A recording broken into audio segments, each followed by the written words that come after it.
Bismillahirrahmanirrahim. Assalamualaikum warahmatullahi wabarakatuh. Alhamdulillahi rabbil alamin. Wassalatu wassalamu ala ashrafil anbiya'i wal mursalin. Sayyidina wa maulana Muhammadin wa ala alihi wa sahbihi ajma'in. Qala Allah Ta'ala fil Qur'anil Karim. A'udzu billahi minasyaitonir rajim. Ya ayyuhalladzina amanu ruk'u wasjudu wa'budu rabbakum waf'alul khaira la'allakum tuflihun. Hadirin kaum muslimin yang dirahmati Allah Subhanahu wa taala, berjumpa kembali di kajian sore setiap hari Rabu jam 16.30, kajian kitab Riyadhus Shalihin, dan insyaallah hari ini kita akan membahas tentang bab ke-29. Bab ke-29 ini kata Imam An-Nawawi rahimahullah, bismillahirrahmanirrahim. Qala al-muallif rahimahullah. Penulis buku ini Al-Imam An-Nawawi rahimahullah mengatakan, babu qada'i hawaijil muslimin. Bab yang membahas tentang memenuhi hajat orang-orang muslim. Hawaij ya, ataupun hajah, kalau kita berbicara tentang hajah atau hawaij, maka hawaij itu adalah ma yahtajuhu al-insanu liyukammila bihi umurahu. Yang namanya hajah itu adalah segala sesuatu yang diperlukan oleh setiap orang untuk menyempurnakan setiap urusannya. Kemudian ada yang disebut dengan ad-daruriyat. Sedangkan yang dimaksud dengan ad-daruriyat adalah ma yatturu ilaihil insan liyadfa'a bihi dararahu. Sedangkan daruriyat atau darurat adalah segala sesuatu yang mendesak seseorang agar terhindar dari bencana. Wadaqud darurat wajibun. Dan ketika kita mencegah dan kemudian menolak sebuah darurat, itu merupakan satu kewajiban buat kita semuanya. Sehingga ketika kita sebagai seorang muslim melihat saudara-saudara kita yang lain sedang membutuhkan, yajibu 'alal insan idza ra'a khaufi darurah.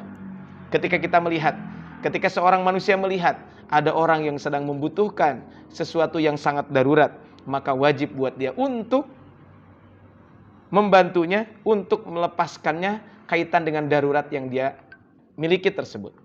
Kaum muslimin yang dirahmati Allah Subhanahu wa taala. Sehingga sebagian ulama mengatakan, law idtarral insan ila ta'amin fi yadi shakhsin aw ila syarabihi.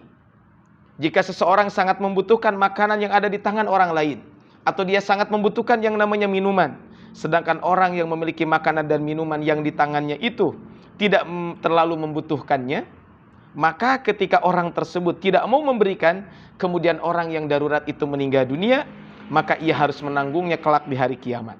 Kenapa? Karena dia menyepelekan dalam menyelamatkan saudaranya dari kematian. Ini kaitan dengan darurat. Adapun tentang hawaij atau hajiyah, maka kalau kita melihat seseorang kalau ada perkara yang berupa kebutuhan biasa, bukan sesuatu hal yang darurat, maka yang paling utama adalah kita menolong kaitan dengan kebutuhan orang tersebut. Inilah pembahasan kita, babu qada'i hawaijil muslimin, bab yang membahas tentang hal-hal yang kaitan dengan hajat orang muslim, yaitu memenuhi kebutuhan seorang muslim.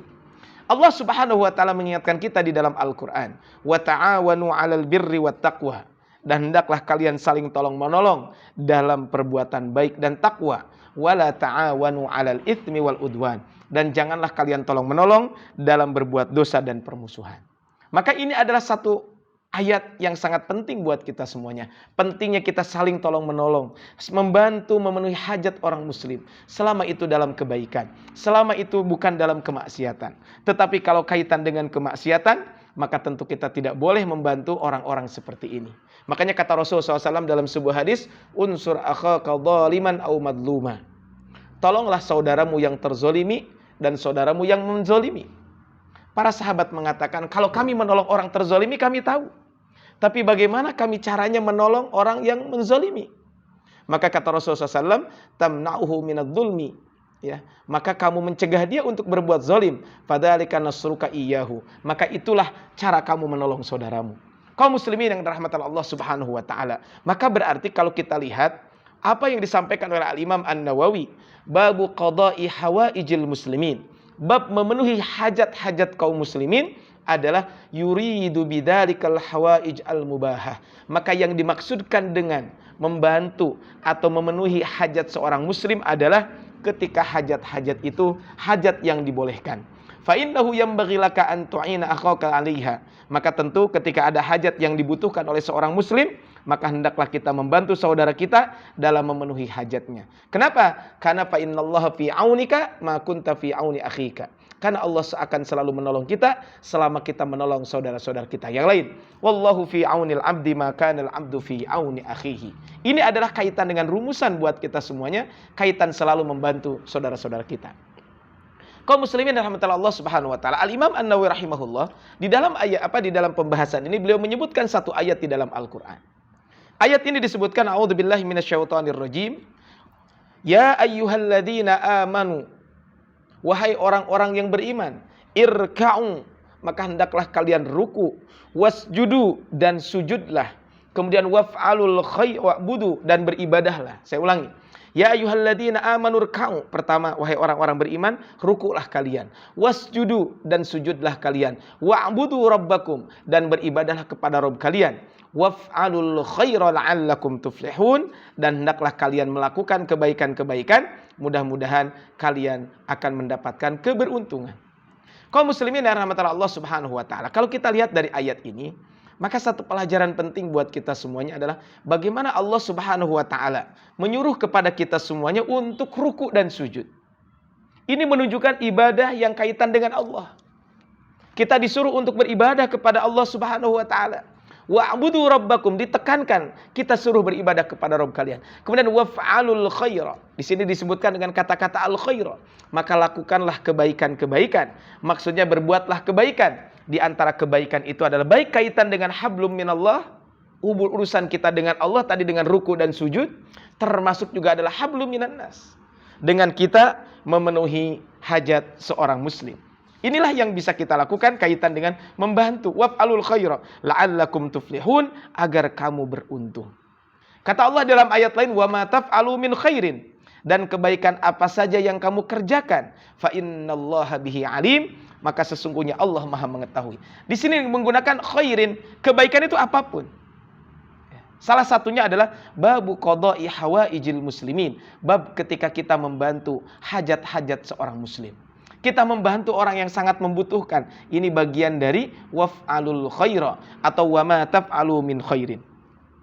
Di antaranya adalah ketika kita membantu orang yang kesulitan adalah kita memudahkan tuntutan itu untuknya.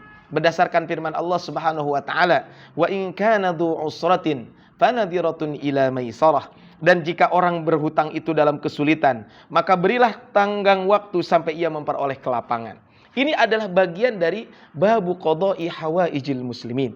Para ulama rahimahullah mengatakan, barang siapa yang punya peminjaman dana yang kesulitan, maka ia diharamkan menagih hutang tersebut darinya, atau menuntutnya, atau mengajukan perkaranya ke hakim. Bahkan ia wajib memberikannya tenggang waktu. Ini kalau kita punya pihutang di orang lain. Tapi tentu kalau kita punya hutang kepada orang lain, maka kita berusaha semaksimal mungkin untuk membayarnya. Jadi apa kaitan dengan ini adalah kalau ada orang yang terlilit hutang, kemudian kita munagih juga dia tidak mampu untuk membayarnya, maka kita berikanlah penangguhan kepada mereka. Ini adalah bagi kita yang memberikan pinjaman. Tapi bagi yang meminjam tentu berusaha semaksimal mungkin untuk bisa melunasinya kaitan dengan bab ini. Nah, ini adalah di antara ayat yang disampaikan oleh Al-Imam An-Nawawi rahimahullah kaitan dengan babu qada'i hawaijil muslimin. Kemudian berikutnya Al-Imam An-Nawawi rahimahullah seperti biasa, setelah menyebutkan ayat Al-Quran, maka beliau menyebutkan hadis-hadis Nabi SAW. Di antara hadis yang beliau sampaikan adalah An Ibnu Umar radhiyallahu anhuma. Dari sahabat Abdullah bin Umar, semoga Allah meridhoinya. Anna Rasulullah sallallahu alaihi wasallam qala, sesungguhnya Rasul sallallahu alaihi wasallam bersabda, al-muslimu akhul muslim. Seorang muslim itu adalah saudara bagi muslim yang lain. Al-muslimu akhul muslim.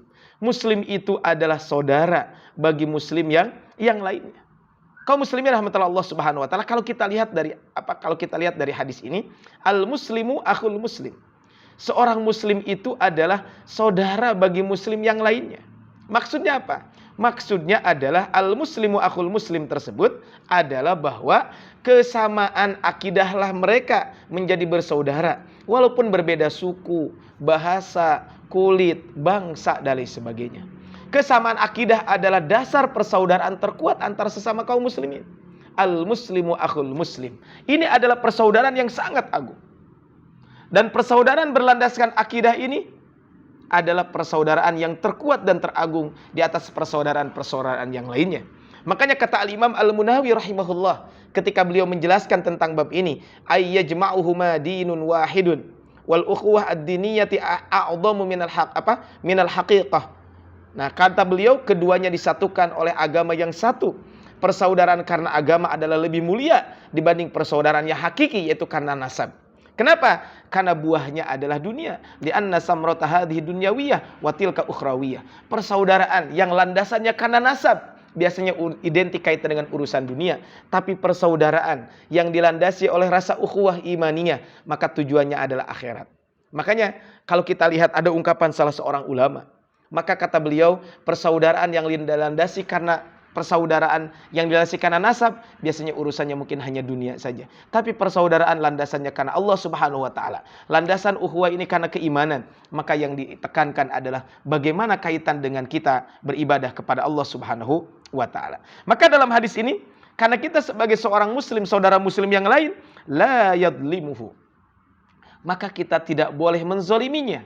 Yaitu jangan dia menganiaya, berbuat jahat, merampas hak saudaranya, baik itu kaitan dengan harta, darah, dan kehormatan. Makanya kalau kita lihat kata Syekh Ismail Al-Ansari ketika menjelaskan tentang la yadlimuhu, kata beliau, janganlah menimpakan kemudaratan kepada dirinya, atau agamanya, atau kehormatan saudara-saudara kita, atau hartanya, dengan tanpa izin dari syariat.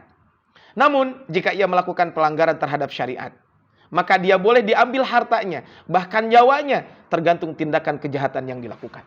Ketika ada seseorang yang mencuri, maka dia mencuri itu adalah dilihat. Memang dia mencuri bukan karena kebutuhan, bukan karena kelaparan dan lain sebagainya. Maka orang ini tentu dipotong tangannya. Kalau ada orang yang membunuh dengan sengaja dan terencana, maka orang yang membunuh itu maka dihalalkan darahnya. La yahillu damu mri'in muslimin illa bi ihda thalathin. Darah seorang muslim itu tidak halal kecuali satu di antara tiga hal. Salah satunya adalah orang-orang yang membunuh. Nah, ini adalah kaitan dengan bab ini. Jadi kalau kita lihat dari hadis ini adalah al-muslimu akhul muslim. Seorang muslim itu adalah saudara bagi muslim yang lain. Sehingga karena ini saudara, maka la yadlimuhu. Kita tidak boleh menzolimi seorang muslim tersebut. Kaum muslimin rahmatullah Allah Subhanahu wa taala, maka hadis ini hadis yang sangat penting buat kita semuanya. Betapa kita harusnya membantu memenuhi dan membantu hajat seorang muslim, tapi kita naudzubillah malah menzolimi. Tentu ini adalah satu perbuatan yang tidak dibenarkan oleh syariat. Makanya betul kata Rasulullah SAW yang pernah kita bahas di hadis-hadis sebelumnya, ya ibadi inni haramtu dzulma ala nafsi. Rasul sampaikan dalam hadis qudsi, Allah Subhanahu wa taala berfirman, wahai hambaku, ya, sesungguhnya aku haramkan aniaya atas diriku. Wa ja'altuhu bainakum muharraman, dan kujadikan larangan berbuat zalim itu di antara kalian. Fala tadzalamu, maka janganlah kalian saling menzalimi. Allah mengharamkan juga kepada manusia untuk berbuat zalim kepada dirinya. Kemudian juga berbuat zalim kepada orang lain, bahkan dilarang berbuat zalim kepada seluruh makhluk Allah Subhanahu wa taala. Kenapa? Karena perbuatan zalim itu adalah dampaknya bukan hanya untuk dia. Dampaknya adalah untuk yang lain. Dampaknya bukan hanya di dunia, tapi dampaknya juga di akhirat. Ittaqudz zulma fa inna dzulma dzulumatin yaumal qiyamah. Takutlah kaitan dengan perbuatan kezaliman. Sesungguhnya kezaliman itu akan membawa kegelapan pada hari kiamat kelak. Wala tarkanu ilal ladzina dzalamu, kata Allah di dalam Al-Qur'an. Kalau kita ingin istiqamah, maka janganlah kamu cenderung kepada orang-orang zalim. Fatamassakumun nar, maka akan menyebabkan kamu disentuh dengan api neraka. Kaum muslimin rahmatullah Allah Subhanahu wa taala, mungkin kaitan dengan kezaliman ini, Bapak Ibu semuanya bisa lihat di rekaman di PKS TV Bandung, kaitan pembahasan hadis Arba'in nomor ke-24. Apa kaitan dengan pembahasan ini? Kemudian berikutnya adalah wala yuslimuhu, dan tidak boleh menzoliminya, dan tidak boleh membiarkan kezoliman, membiarkannya terzolimi, menyerahkan kepada musuh. Jadi kalau kita lihat dari sini adalah dilarang kita menelantarkan sesama muslim. Larangan membiarkan sesama muslim mengalami kesulitan. dengan tanpa memberikan bantuan kepadanya. Apalagi sampai kaum muslimin itu diterlantarkan, diserahkan kepada orang-orang zalim sehingga dia terzolimi kaitan dengan bab ini. Kata Rasul dalam hadis ini, "Wa man kana fi hajati akhihi." Dan barang siapa yang memenuhi kebutuhan saudaranya, kanallahu fi hajatihi, maka Allah akan memenuhi kebutuhannya. Kemudian berikutnya adalah waman farraja an muslimin, dan barang siapa yang menghilangkan kesulitan dari seorang muslim, kurbatan, sebuah kesulitan, farrajallahu anhu biha kurbatan min kurabi yaumil qiyamah, maka Allah akan menghilangkan kesulitan-kesulitan dia di hari kiamat. Waman satara musliman, dan barang siapa yang menutup aib seorang muslim, maka kata Rasulullah sallallahu alaihi wasallam, satarahullahu yaumal qiyamah, maka Allah Subhanahu wa taala akan menutup aibnya pada hari kiamat. Kaitan dengan menutup aib ini sempat kita bahas di hadis di pembahasan nomor ke-28, bahwa kita semuanya adalah dianjurkan untuk menutupi aib orang-orang muslim dan larangan menyebarkannya tanpa ada alasan. Ini adalah kaitan dengan bab ini. Nah, yang jadi pembahasan kita di sini adalah waman kana fi hajati akhihi, dan siapa saja di antara kalian yang membantu, ya, meringankan, menghilangkan kesulitan seorang muslim, kurbatan, kaitan dengan kesulitan, farrajallahu anhu biha kurbatan yaumin kurabi yaumil qiyamah, Allah akan mudahkan kesulitan dia di hari kiamat. Ini adalah balasan yang Allah berikan. Mungkin pernah kita bahas juga kaitan dengan bab ini ketika kita membahas tentang babut ta'awun 'alal birri wat taqwa. Ketika kita membahas tentang bab kerjasama, tolong menolong dalam kebaikan dan ketakwaan.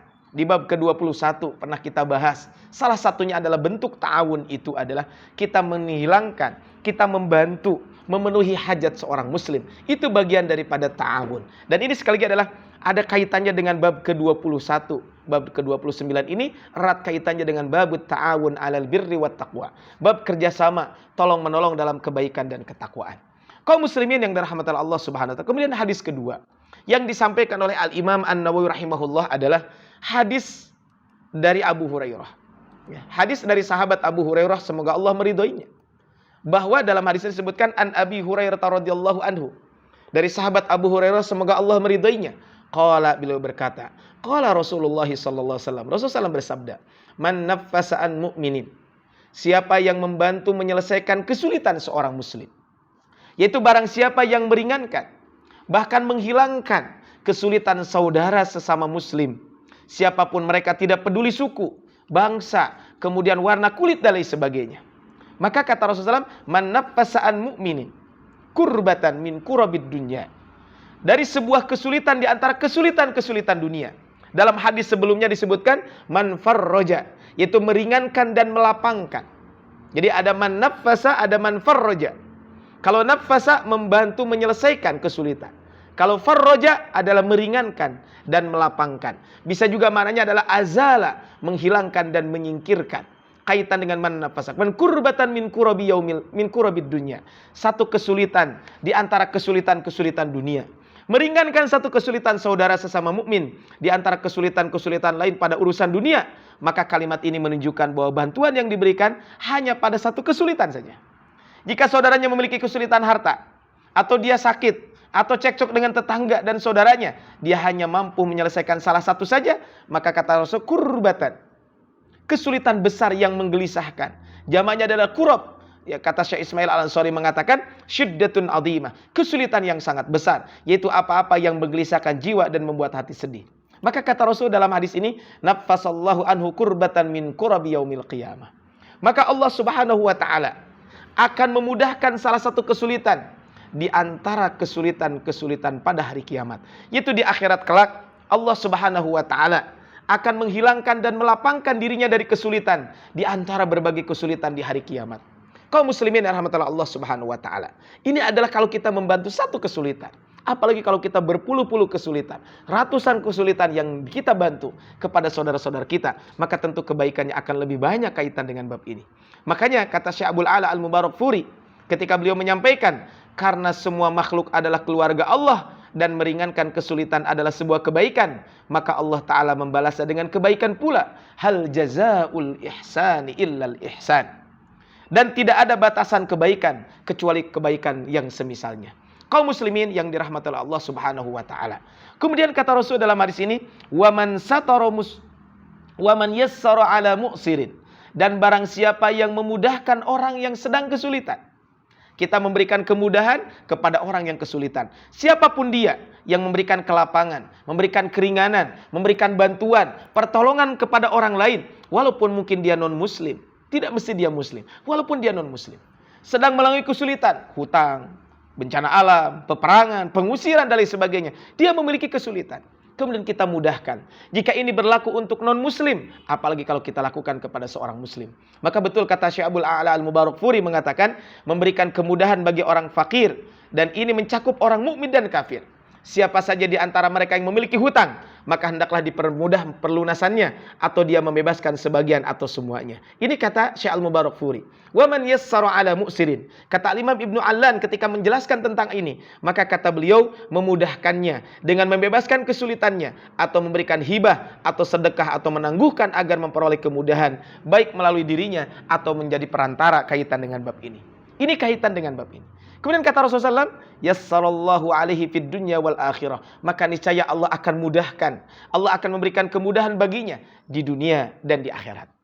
Kaum muslimin rahmatullah Allah subhanahu wa ta'ala. Allah balas kebaikan dia dengan memberikan kemudahan pula atas kesulitan yang dihadapinya.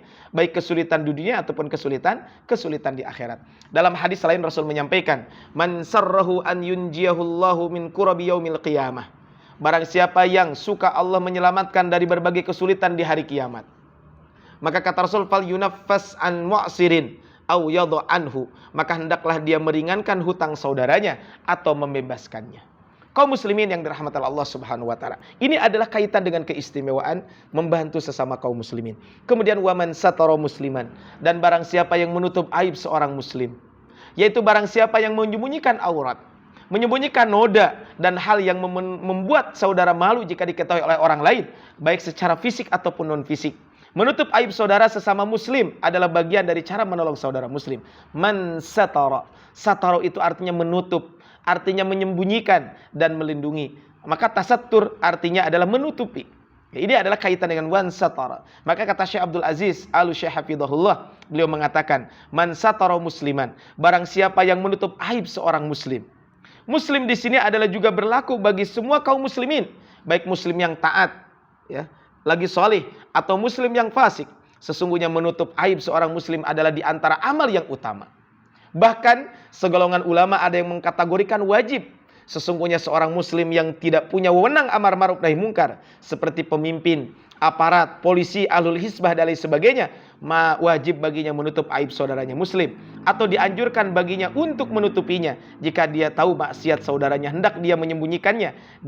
Jika dia tahu adanya keburukan darinya, hendaklah dia menyembunyikannya, dan hendaknya dia berusaha untuk menasehatinya dan membersihkan aibnya tersebut. Ini kata Syekh Abdul Aziz Al-Syekh ketika berbicara tentang ini.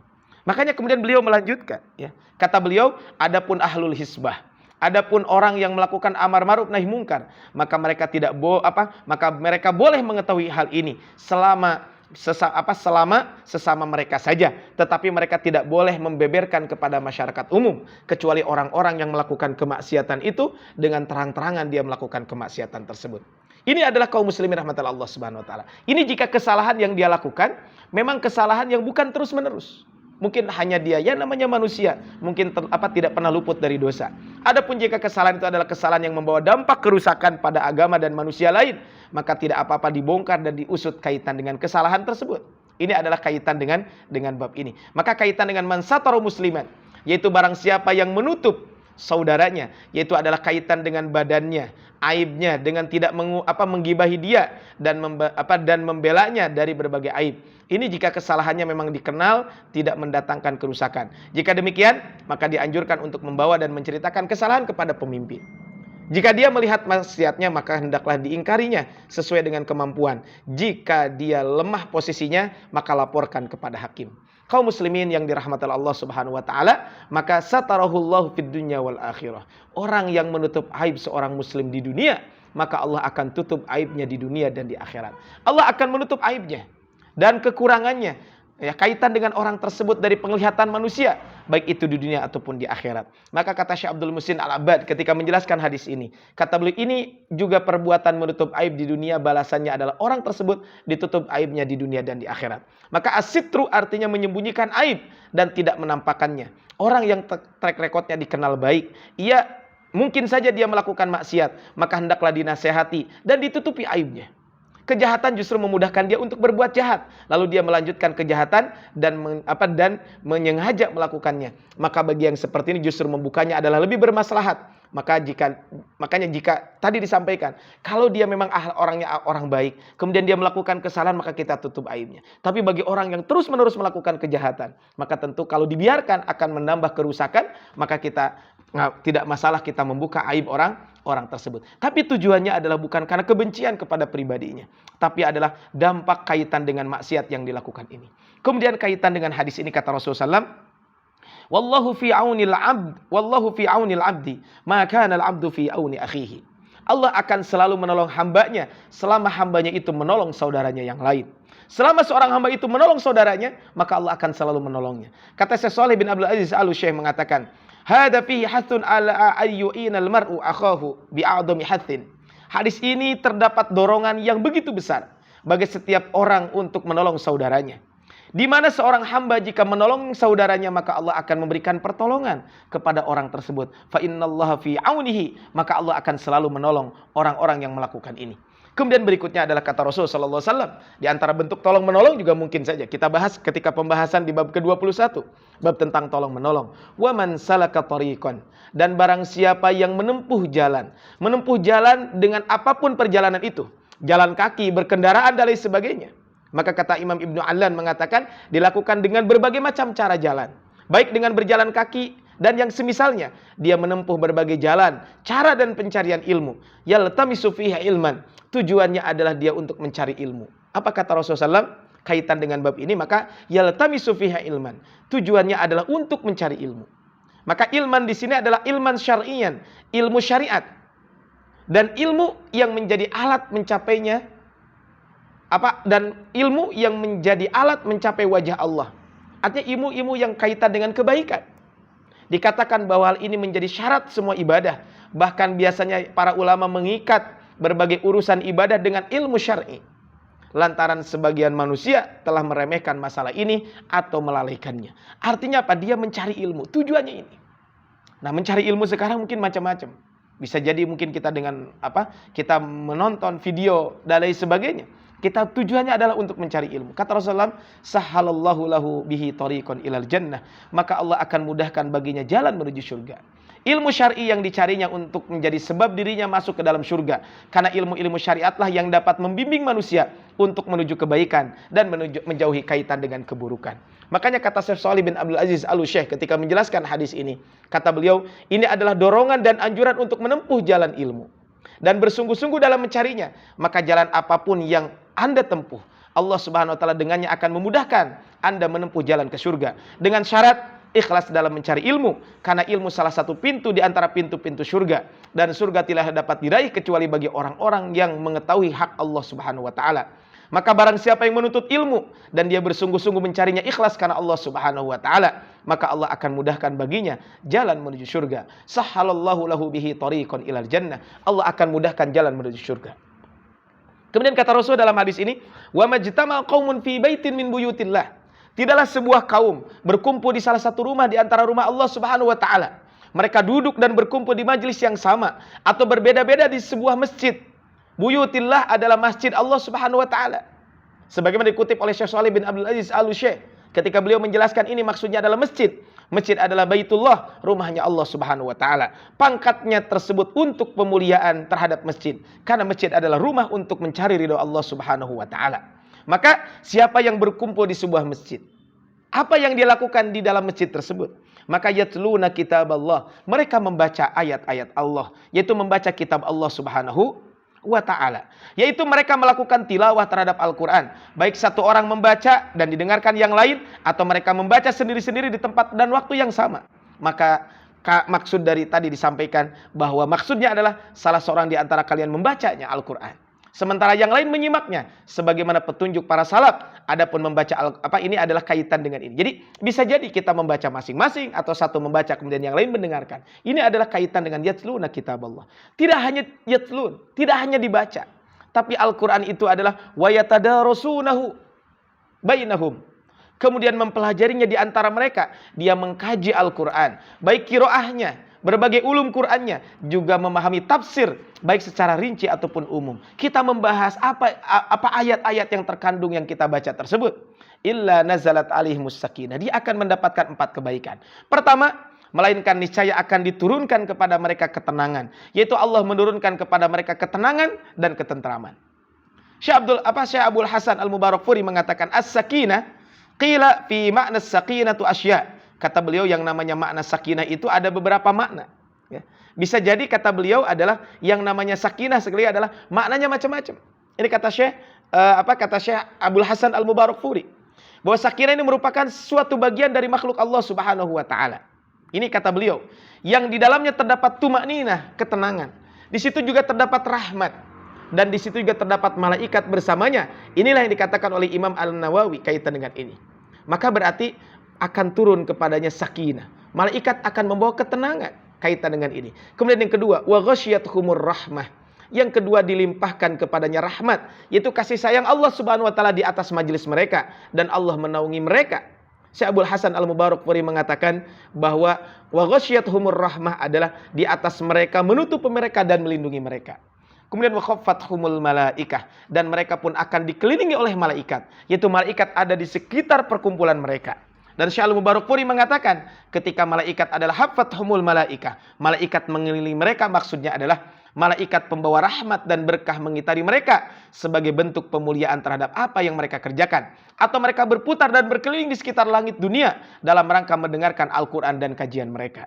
Kemudian wa dzakarahumullahu fiman indahu, dan Allah sebut-sebut mereka di hadapan makhluknya yang ada di sisi Allah Subhanahu wa taala. Allah membanggakan mereka yang hadir di majelis tersebut di hadapan makhluk-makhluk Allah Subhanahu wa taala yang lain di hadapannya. Makanya kata Imam Al-Munawi, wa dzakarahumullahu fiman indahu. Maka maksudnya adalah disebut-sebut mereka kepada makhluk yang ada di sisinya adalah di hadapan para malaikat al-muqarrabin. Kita tahu malaikat adalah orang yang sangat dekat dengan Allah Subhanahu wa taala. Maksudnya di hadapannya adalah kedekatan kedudukan mereka dengan Allah Subhanahu wa taala. Ini adalah keutamaan orang-orang yang menuntut ilmu tersebut. Kemudian kata Rasul di ujung hadis disebutkan wa man batta'a bihi amaluh. Siapa yang lambat amalnya, siapa yang mengakhirkan amalnya, siapa yang menunda-nunda amalnya, siapa yang tidak menyegerakan amal solehnya. Batta'a di sini adalah orang tersebut adalah tidak bersegera. Artinya lawan dari kata at-ta'ajjalu. Lawan dari kata bersegera. Maka maksudnya adalah siapa yang mengakhirkan amalnya dari derajat siapa yang mengakhirkan amalnya dari derajat kebahagiaan, lam yusri bihi nasabuh. Maka hal ini tidak akan dipercepat oleh nasabnya. Maksudnya keterlambatan amalnya ini berasal dari orang-orang mulia.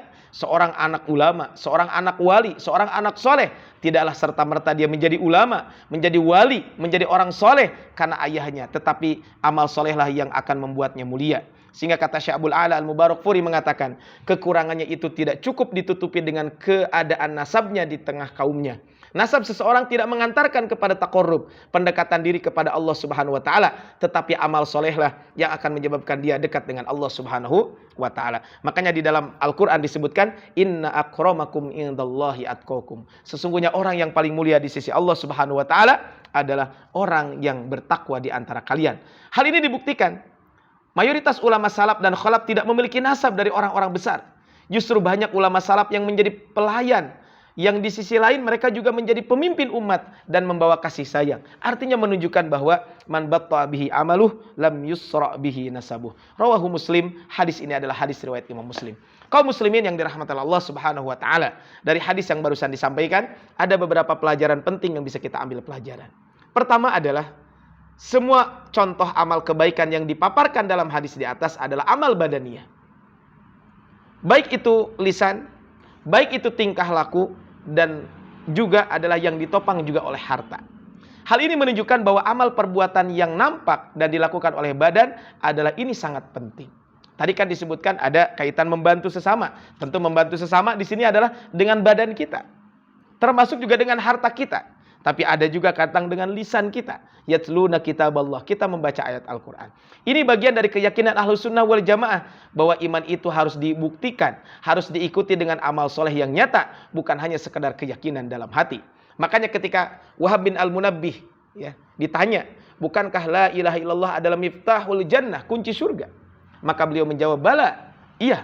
Walakin laisa miftahun illa lahu asnanun. Tapi sebuah kunci itu tidaklah dia kunci yang bergerigi maka jika kata beliau, tidaklah sebuah kunci melainkan memiliki gerigi. Dan kata beliau, fa in ji'ta bi miftahin lahu asnan futihalaka. Maka kalau kita punya kunci itu ada gigi-giginya, maka pintu itu akan terbuka. Wa illa, dan kalau tidak, lam yuftah laka, maka tidak akan dibuka pintu tersebut. Pintu tersebut tidak akan terbuka. Kunci adalah la ilaha illallah. Tapi geriginya itu adalah amal kebaikan yang kita lakukan. Makanya gerigi itu adalah amal soleh, sebagaimana disebutkan oleh Al-Imam An-Nawawi kaitan dengan bab ini. Sekali lagi, amal badaniah inilah yang menjadi penyempurna seorang muslim untuk mendapatkan keterjagaan, baik kaitan dengan darah, harta, kehormatan. Tidak cukup hanya kalimat syahadat. Betul, la ilaha illallah akan menyebabkan seseorang masuk surga. Tapi tentu itu harus dibuktikan dengan amal kebaikan. Yang kedua adalah anjuran kita memberikan solusi kepada saudara yang sedang mengalami permasalahan hidup yang membuatnya sedih dan sulit di dunia. Solusi ini dengan kita bisa membantu dengan tenaga, pikiran, nasihat, bahkan harta sejauh yang disanggupi dan dimiliki. Bahkan anjuran ini sangat kuat karena Nabi SAW mengatakan, barang siapa yang menyelesaikan kesulitan. Disebutkan tadi dalam hadis Nabi, man naffasa an mu'minin kurbatan min kurabi dunya, naffasallahu anhu kurbatan min kurabi yaumil qiyamah. Ini adalah kaitan dengan hadis ini menunjukkan bahwa pentingnya kita qadha'i hawaijil muslimin, memenuhi hajat-hajat orang muslim. Memenuhi hajat ini bisa dengan harta kita.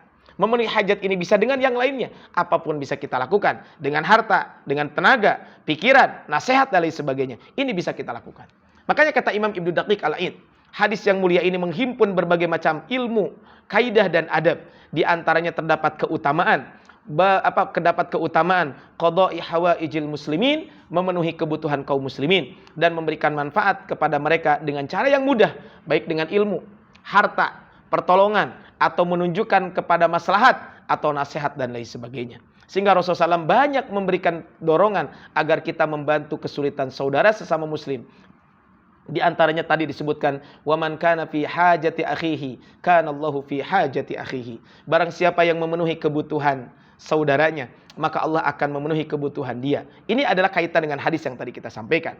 Kemudian yang ketiga, anjuran menutup aib dan aurat sesama kaum muslimin, baik itu aib dan aurat fisiknya atau perilakunya. Ini sudah kita bahas di bab ke-28, yaitu bab satri auratil muslimin, bab yang membahas tentang menutup aib seorang muslim.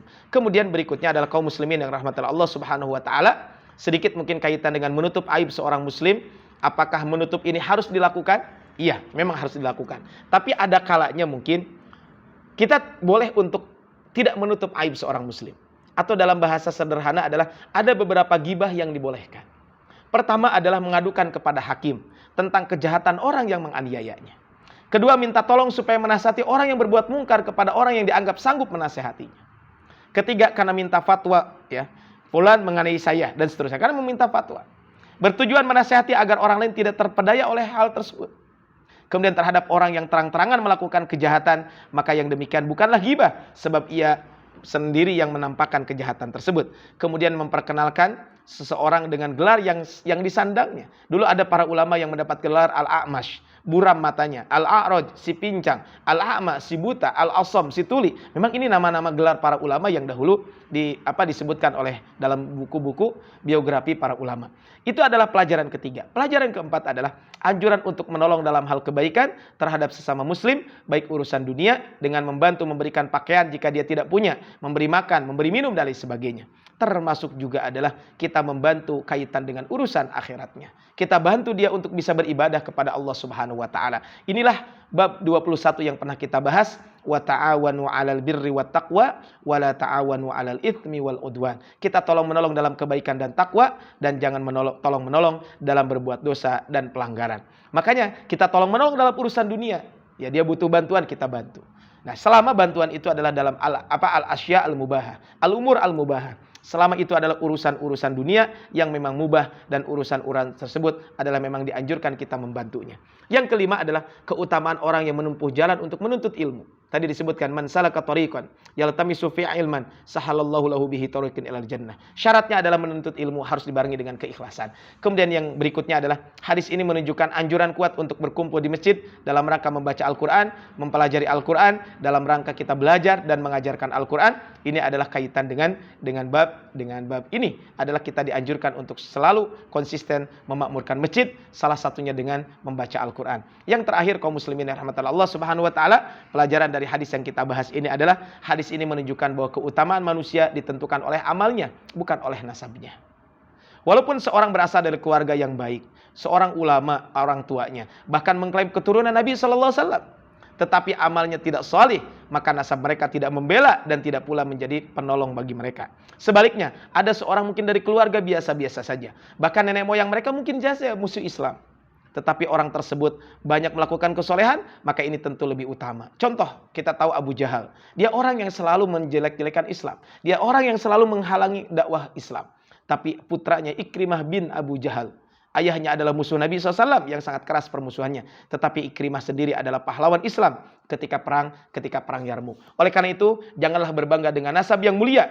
Janganlah bersedih dengan nasab yang biasa saja. Tapi berbanggalah karena amal mulia. Bersedihlah jika kita miskin amal mulianya. Bab ini adalah bab yang sangat penting. Bab qada'i hawaijil muslimin. Bab yang membahas tentang bagaimana kita memenuhi hajat-hajat ataupun kepentingan, keperluan kaum muslimin. Subhanakallahumma bihamdika asyhadu an la ilaha illa anta astaghfiruka wa atubu ilaik. Billahi fi sabilil haq wallahul muwaffiq ila aqwamit thoriq. Nasrun minallahi wa fathun qarib. Ihdinas siratal mustaqim. Fastabiqul khairat. Assalamualaikum warahmatullahi wabarakatuh.